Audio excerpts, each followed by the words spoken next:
Hey guys, and welcome back to this channel. In this video, I'll be showing you guys how you can make your keyboard larger on your iPhone.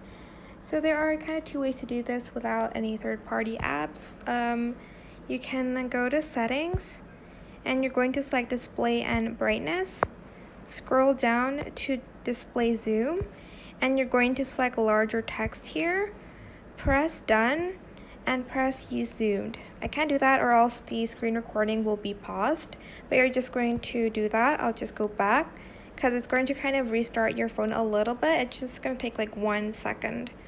The other way is to just scroll here and turn off like the orientation lock, and if you go like landscape mode here, as you can see, you'll be able to see the keyboard a little bit better.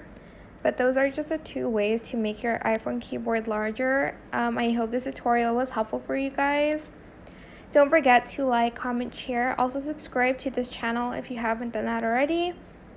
If you have any more questions, leave it in the comment section down below. I'll try my best to answer them all for you guys. And if you found this video helpful, please click the thanks button as well. Thank you so much for watching. Bye!